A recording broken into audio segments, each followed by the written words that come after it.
It's with great pleasure that we welcome Mr. Martin Wolf to share some of his thoughts off stage. Martin, thank you very much. Thank you for your talk with regards to the crisis in democratic capitalism. I'd like to begin by going to the origins of democracy. As proud as the Athenian Greeks were of the invention of democracy, individuals like Socrates observed its flaws in it that it would appoint rhetoricians over true experts. They have predicted the rise of authoritarian rulers, and these predictions have come right time and time again. If we want to ensure citizens in Western economies vote with their best economic interests at heart, is it time to potentially look for an alternative? Well, I think you have described the risks correctly. The Republican form of government, I mean, the Athenian form was extreme, because although even that was, of course, very much a limited franchise. There were no women for a start, but the Athenian was extreme in that everything was decided pretty well in the popular assembly. There were no hierarchy, or not really any hierarchy of officials, elected officials. So it was extreme. But the Republican form of government has been much more common, with an important electoral element, and the Roman Republic, for example, and of course the city-states of Italy. But they have tended to collapse. So the question is, could that happen to us? And the answer, I think, is yes, pretty easily. We have some advantages in the system we created, which is really, I think, crucially an English invention, though not uniquely, but crucially an English invention, which is a parliamentary system, ours was a parliamentary system before it was a democratic system. What does that mean? It means you're electing a representative who is supposed to use his or her judgment in the context of a structured political discussion, parties, to make decisions. And that, in principle, should alleviate or reduce the role of pure populist sentiment. And I think that was a great bulwark. Moving to referenda, as we've done recently, clearly increases the danger. Another thing that increases the danger is having directly elected presidents, elected by the people at large, particularly if you have primary processes deciding who should be the presidential candidate, as in the US or in France now. We fortunately don't have that system. So our prime minister is a party leader who has to be selected by the party, not the public at large. That, again, is an important constraint. So there are, I think, institutional ways of making parliament, democracy work better. And to my mind, the presidential systems and the direct referenda-based systems are very vulnerable, as we've seen. Now, beyond that, we have to do better policy. And clearly in the last 10, 15 years, we haven't done good policy. That's undermined confidence in democratically elected leaders and has opened the field to charlatans. Can we get through this and succeed? I hope so, but it's going to be quite difficult. Thank you. In a recent interview, you pointed out that the last time we've seen such a surge in nationalism was in the 30s. Post-war, most Western economies have shifted towards a more integrated, globalized society with alliances such as the EU, the WTO, the IMF, the World Bank, where you worked, being created in an attempt to avoid the repeat of what this last escalation in nationalism caused. Currently, we're experiencing a shift from neoliberal to neo-national world orders. Do you have any idea how long this can continue for, and what it will take to stop it? Well, the answer is no, I don't know how long it will go on. I think when you're in the middle of history, as it were, huge historical transformations and transitions, you don't know whether this can be reversed or we are on a slide into something terribly different and chaotic. And the truth is, only future generations will know that. To us now, what happened in the 2030s has the sort of aura of inevitability. It didn't to them then, and I suspect it never was inevitable. It just, a series of accidents. Now, we've had a series of accidents, but the accidents occurred because we have been in what I call a zone of fragility. That is to say, the underlying substructure, the foundations on which our democratic market economic systems have been founded, it has crumbled away in the last 20 years. It's lost legitimacy. It's lost legitimacy because people's standards of living have not been rising. Many people suffered this terrible shock of the financial crisis. The politicians seem no longer to be in control of events in any way. All the political choices seem very unpleasant. In that context, because of this fragility, people look to charlatans who will save them. And the most classic form of charlatan in a democracy is somebody who says, you're suffering, and people are, because the elites are corrupt and incompetent. They must be overthrown. Foreigners of some kind are doing us in, foreigners who are inside our country and foreigners outside. And I will act, if you choose me as the leader and give me all power, I promise to act on your behalf and transform the situation. That was essentially what Adolf Hitler said. And it's what, of course, leaders are now saying. I'm not suggesting that contemporary leaders are actually Adolf Hitler. That's a different matter. But the way they're appealing for power is the same. I think how do you resist this? First, we have powerful institutions still, courts, Congress or Parliament, political parties, media, and they have to defend the democratic way of life against these people. Second, we have to put forward, democratic politicians have to put forward plausible solutions, much more plausible, because they're much more likely to work. The promises of the populists will all fail. They always fail, ultimately. They always end up in disaster. So more plausible promises, and they have to sell them. It's going to be very, very difficult in the current situation, but that is the challenge now. Will they succeed? Well, I'm afraid we'll only know that 10 or 15 years from now. At the moment, it looks to me like a very, very close thing. Sure. Well, so the idea of protectionism is something that appeals to a lot of voters a lot of the Western middle class are voting for this and don't feel that global growth has benefited them as much as it's portrayed to them to have done so. If protectionism is not the answer, given the likes of robots being around the corner, is there any structural change that can be carried out to numb this demand for protectionism? I think that protectionism has resonance to a different degree in different countries. It's clearly quite important in the US. It's always been a bit protectionist. It doesn't seem to me very powerful in the UK. The people are calling for control on immigration, so protection of the labour market, if you like.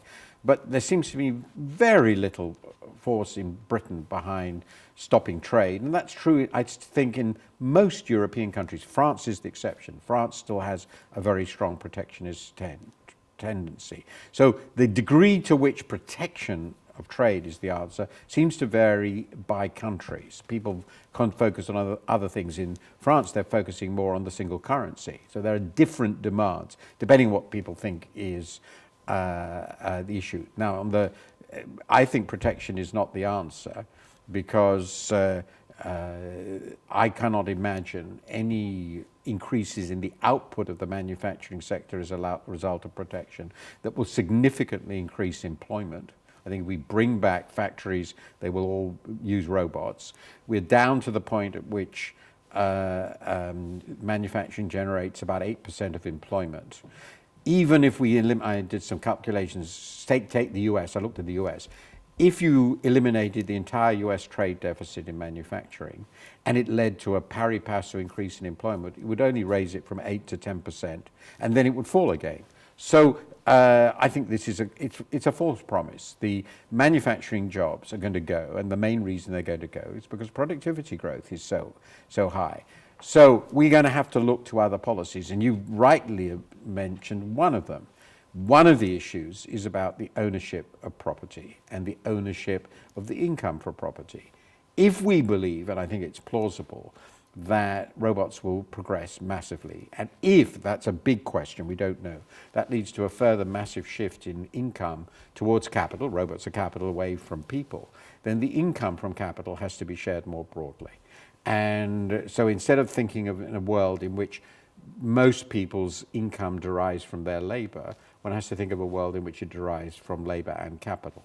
We can't end up and have a democracy if we have a tiny handful of people, maybe the top 1% or 0.1%, owning all the capital, and they own all the income, and everybody else has next to nothing. That clearly is impossible, and I think that is a possible outcome, and for that purpose, we have to start thinking about some quite radical measures to redistribute incomes through capital, and in the shorter term, less radical policies of income support, possibly basic income, I think it's more controversial, education and training, creating new employment in services, which is where the jobs are going to be.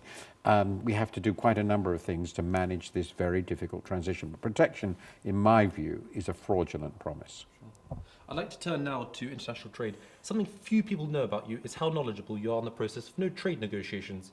You left the World Bank in 1981 to become Director of Studies at the Trade Policy Research Centre in London. At one point, you were even described as having more knowledge than the entire cabinet on trade because negotiations were executed at the European level. As an expert on the subject, could you possibly run through the stages of a negotiation that Britain faces when securing its exit agreement from the European Union? Well, first I would stress that my expertise, which was significant at one point, is sort of about 30 years old, and what we are about to do now is unprecedented. So there are challenges we face in reaching a deal with the EU, which nobody's had before, because what we are trying to do is undo the integration into the most integrated trading arrangement that there has ever been, as far as I can see. So, and we want to do that while minimizing the damage. So this is a unique thing, and the rules under which we're doing it are very specific to the EU. They're not global trade rules, though the global trade rules will arise. Broadly speaking, what we're going to have to do in the UK when we launch a so-called Article 50, a very short article of the Lisbon Treaty about departure, we have, in theory, though there are complexities here, 2 years within which to negotiate the exit. The exit will be very complicated all in itself, because we are divorcing ourselves from something we've been part of since 1973, and which has affected all our laws. And we have budgetary obligations, we have pension obligations, we're part of research institutions, we're part of institutions like the European Investment Bank, we have European institutions in Britain like the European Banking Association, Authority I think it's called, so forth. There's going to be a huge divorce thing. And the core demand there I think is pretty clearly going to be money. And we're going to be asked for 60 billion euros, and British politicians don't want to pay 60 billion euros, which I suppose now must be about 50 billion pounds. So it's a lot of money. So that's the first thing. We could break down the negotiations. That's what they want to focus on. We don't. But we want to discuss a negotiation, of which that's part. But we want to also discuss what's going to follow our departure in trade and how we transit and from where we are now to that. This is something the Europeans would like to get to later. They think the longer they wait, the weaker our negotiating position will be, and the more of our business is going to go to them. So they don't want to agree a new deal. They want to damage us, to put it bluntly. The British will mean they'll say, if you damage the city, you're going to damage Europe, which is actually true. But for each individual country, they want a bit of it. So that's going to be very, very difficult. And remember, we're negotiating with 27 countries, the Commission and the Parliament. So, and they all have different interests. Before the WTO. Now, this is just the EU negotiations. So what we have said now is we want to leave the single market. We don't want to be in the customs union, which we've been in. We want a bespoke trade agreement and a transition to it, which is a free trade agreement of some kind. I think the chances that we will agree a free trade agreement in the 2 years are zero.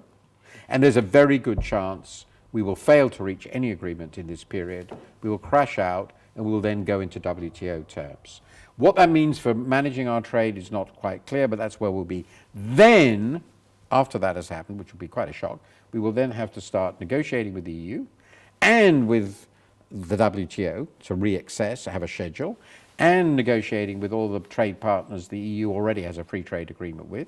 Some are quite important, like Korea, Canada, and then have new ones with the US and other such parties. So you could, the best way of putting it is we'll have a jolt. The most plausible thing is a jolt. And then I would guess 10 years of trade negotiations, and at the end of which we will be in some different world, which at the moment is almost impossible to describe. It's going to be a very long and complex ride. It's clear no one can quite predict where the world will be, but I think it'll be an exciting time for all of us. No doubt at all. I'd like to ask just a final, more personal question. You've been writing for the FT since 1987, and you've been the chief economics commentator for 20 successive years. Over this time, you've written books, countless articles, columns. What is it that drives you to get up every morning and write more? As some of my colleagues would probably say, time to retire, don't you think? The answer to that is I do this because it's really the only thing I can imagine doing. I write about things that I think are important, which I've always been passionate about. I went into study economics and did the PPE degree and then the MPhil at Nuffield, because my primary interest was politics, and I thought you couldn't understand politics without understanding economics. So throughout my life, I've been interested in the interaction between economics and politics, because I think this is very much Keynes's view. Economics is about giving people the basis of a stable life. I believe very passionately in the need for generating sort of basic stable economic life if you're going to have a stable political life. And stable political life, if you don't have stable political life, you end up in the catastrophes of the 30s. My parents were refugees, so I understand what that meant, and the achievements of the Western powers after the Second World War in recreating an ordered world were a tremendous one, and we've lived in the last 60 years in the most prosperous period in world history. That's a tremendous achievement. I want to preserve this, and I want to sustain the values on which our societies are based. I don't always get this right, for sure I don't, but I think this is my task. And trying to understand what's going on, trying to put forward my voice on what's happening, helping people, I hope, to think about it, if they don't agree with me, think about it, trying to do work that is rigorous, fact-based, no alternative facts, as it were, working for what I think is the best paper in the world, and certainly in this area, the most influential. It's an incredible privilege, and I can't imagine what I would do if I didn't do this. I suppose sooner or later, and probably maybe sooner, I will stop writing in this way, but I would imagine that I will continue to write books and articles until my mind finally goes, because it's what I think, it's what motivates me and what I care about. Well, you're an inspiration to all of our generation, and as young politics, economics and philosophy students, we are immensely grateful to have you, not only here, but just to be able to read your articles daily and enjoy your thoughts. Anyway, this brings us to a close. Thank you very much, Mark.